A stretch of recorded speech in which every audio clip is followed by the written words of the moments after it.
Richard, a usted y a todos los oyentes un saludo muy especial. Sí, ayer yo creo que fue un día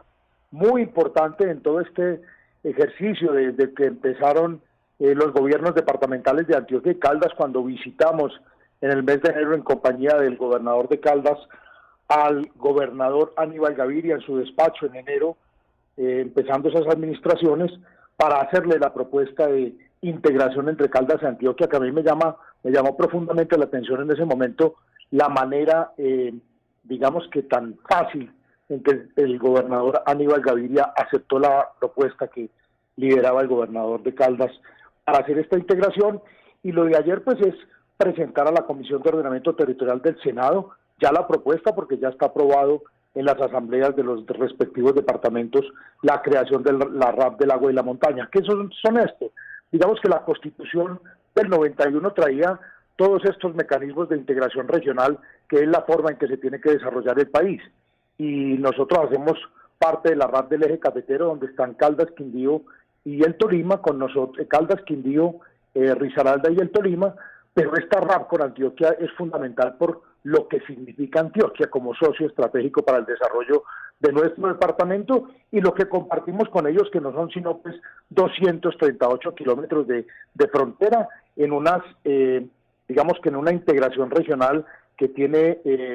ya resultados. Empezamos desde ese mismo día, en enero, a trabajar con el gobierno nacional para producir resultados en la integración de Antioquia y Caldas, y aún sin crearse la RAP, tenemos hoy ya resultados muy importantes a raíz de todo este ejercicio de integración, porque realmente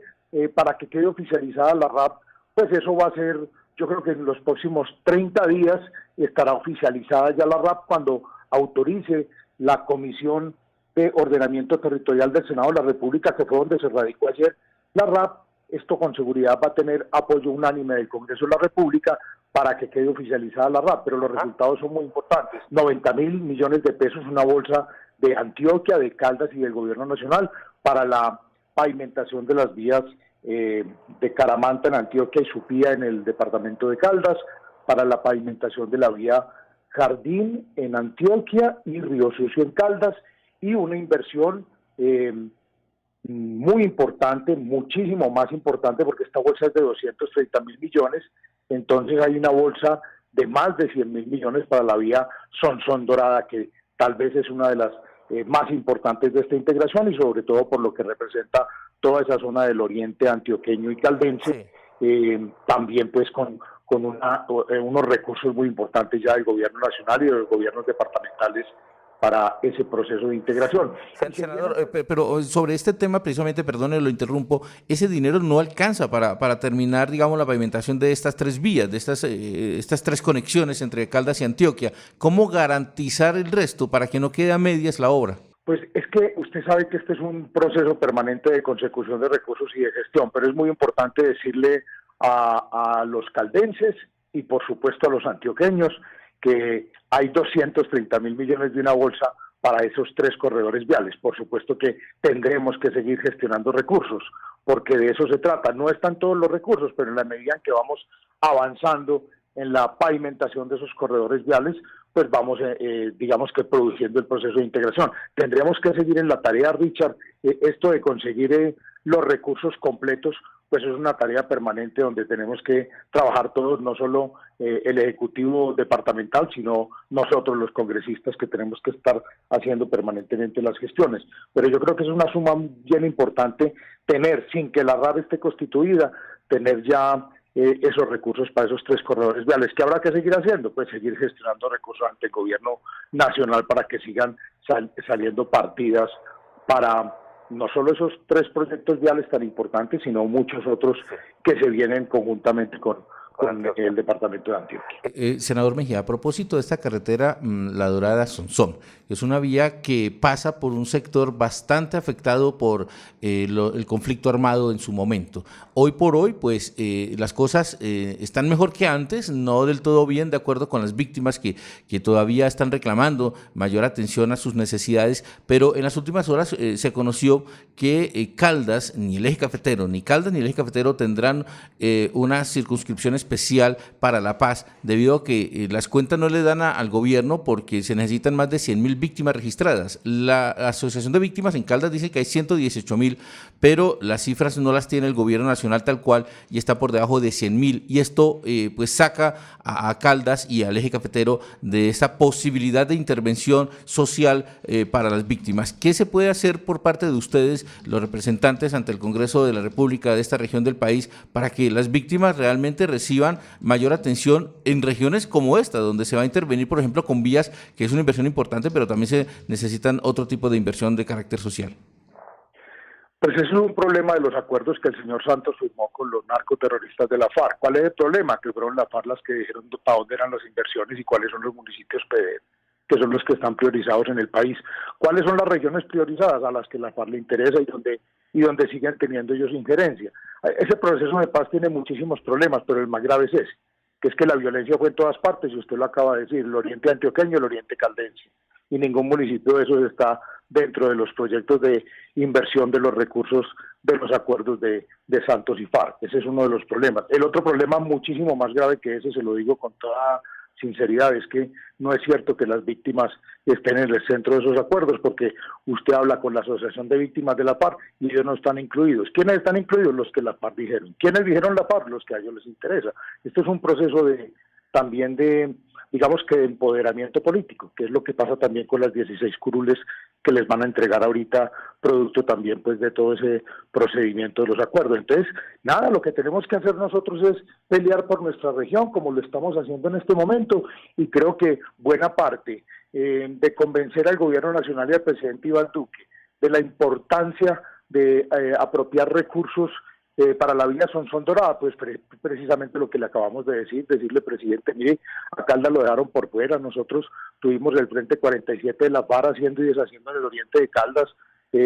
la cantidad de víctimas, lo que pasó, la cantidad de cultivos de coca que teníamos nosotros en el oriente caldense, la violencia que se sufrió, por supuesto que también en Antioquia, y con esos argumentos es que empezamos nosotros a conseguir recursos para ese corredor vial, y habrá que seguirlo haciendo, y cuando hablamos de víctimas, pues nos tocará a nosotros paralelamente seguir trabajando por quienes fueron víctimas del conflicto, y que digamos que por la imposición de las FARC, de los intereses particulares de ellos y no de las víctimas reales del conflicto, pues quedaron por supuesto por fuera. Eso es parte de todo ese problema que tienen esos acuerdos, pero la responsabilidad nuestra es seguir defendiendo nuestra región, y por eso me parece que es muy importante que hoy le podamos decir a Caldas que hay estos recursos, 230.000 millones para estos corredores viales, donde por supuesto la mayor inversión está en la vía Sonsón Dorada. Bien, señor senador Carlos Felipe Mejía, sobre precisamente esto de las víctimas, nos está escribiendo una representante de las víctimas en este momento, nos dice pero si van a asumir ustedes como congresistas de Caldas algún papel en eso, en la búsqueda de esto. Usted menciona que le van a hablar al presidente, pero va a haber algo, digamos, más allá de la relación formal que tienen con el presidente, una intervención formal para buscar mayores ayudas a estas víctimas. Pues lo que hace la Asociación de Víctimas y lo que hemos tratado de hacer, pero es que usted sabe que los acuerdos de La Habana son inamovibles, es lo que ellos acordaron y punto, ahí no hay nada que hacer. Nosotros no logramos ningún propósito como que a las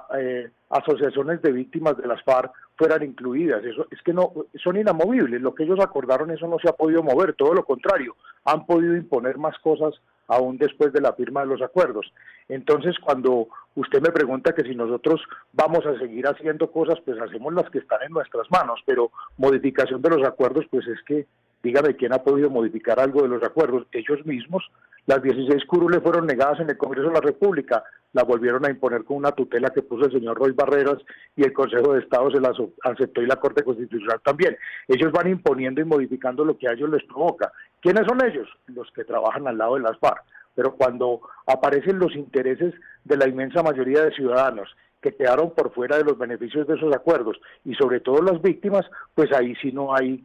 forma de modificar. Entonces, pues lo que tenemos que hacer nosotros es trabajar paralelamente, como por ejemplo estos recursos que se asignaron para la vía Sonsón Dorada, que por supuesto que reivindicaron a una región azotada por la violencia y que quedó por fuera de los beneficios. Esto es un problema nacional, esto no es un problema de Caldas nomás. Es un problema, como se lo digo, la imposición de tratar de decir las inversiones son en tal parte donde a nosotros nos interesa que se hagan las inversiones y dejaron por fuera el resto. Eso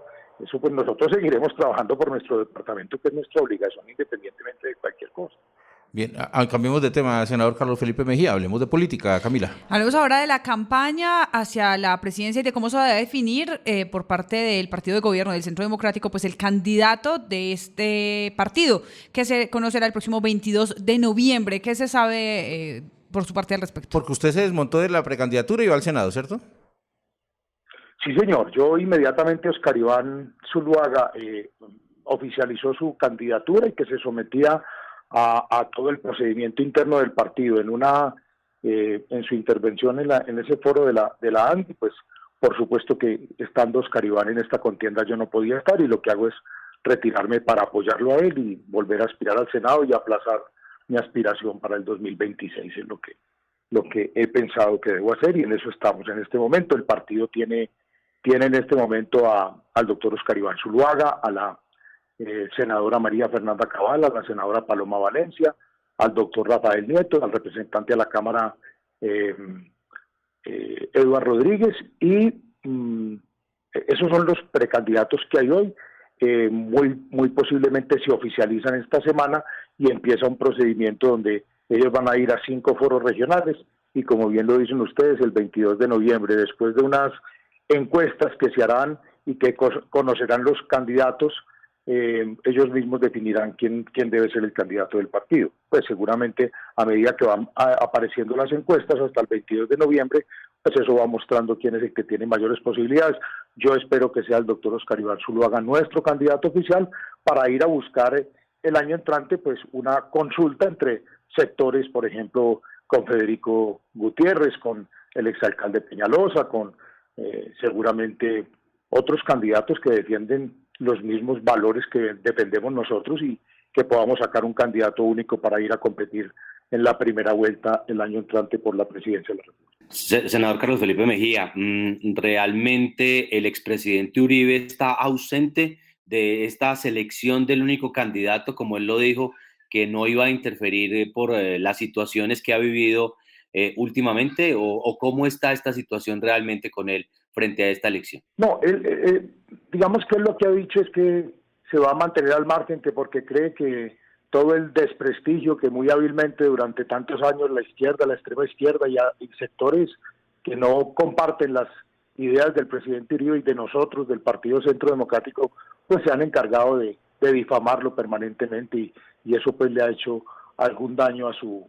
imagen. Entonces él se refiere como a ese tema, pero margina la cabeza visible de nuestro partido, y muy por el contrario lo necesitamos muy activo acompañando todo esto. Por supuesto que en este proceso interno él opina, pero no va a intervenir, porque pues él no puede intervenir a favor de ninguno de los precandidatos del partido, y evidentemente en eso ha sido supremamente prudente, pero en el ejercicio político de nuestro partido, pues él puede que opine eso que ha dicho públicamente, pero nosotros lo necesitamos más activo que nunca. Yo creo que los valores de la seguridad democrática, la confianza inversionista, la cohesión social, el diálogo popular, el Estado austero y transparente que defiende el Centro Democrático son ideas que están hoy más vigentes que nunca, y yo creo que al presidente Uribe lo necesitamos muy activo acompañando todo este proceso. Creo que el país lo necesita, su voz es muy importante, por supuesto para nosotros en el partido, pues es el jefe natural de nuestra organización, y yo creo que él tiene que estar en toda esta batalla, porque yo creo que el año entrante pues nos estamos jugando también los próximos 4 años, y yo creo que defender la democracia y la libertad, que es finalmente lo que le interesa al Partido Centro Democrático y al presidente Álvaro Uribe, pues eso que nosotros representamos tendrá que estar, por supuesto, su voz ayudando y acompañando esto. Pues eso es lo que él ha dicho, pero yo le cuento lo que yo pienso. Él dice que no va a estar activo, lo que yo pienso es que debe estar, y por supuesto que esto que él representa y que ha defendido por tantos años, y así parezca un disco rayado, pero no se puede desconocer que quien ha impedido que este país caiga en las garras del socialismo, el muro de contención contra el socialismo, no solo en Colombia, sino en la voz contra el socialismo en América Latina ha sido la del expresidente Álvaro Uribe, y por supuesto que el peligro sigue latente, y aquí lo seguiremos necesitando para que le dé luz. Y yo creo que con esto termino contarles lo que yo pienso sobre el presidente Álvaro Uribe. De esto no se habla mucho, pero el enorme daño que le hizo a la democracia colombiana y particularmente al Congreso de la República, que se haya tenido que retirar del Senado para buscar garantías en la Fiscalía General de la Nación, es un daño irreparable. El Congreso no es el mismo sin la voz del expresidente Álvaro Uribe por su experiencia y por todo lo que ha hecho por este país y el amplio conocimiento que tiene de nuestra nación. Le ha hecho un grave daño a la democracia. Pues ya lo sacaron del Congreso, no lo saquemos de la política, que la voz del presidente Álvaro Uribe es demasiado importante y ha hecho muchísimo por esta nación como para que prescindamos de esa voz tan importante en esta contienda electoral que se avecina o que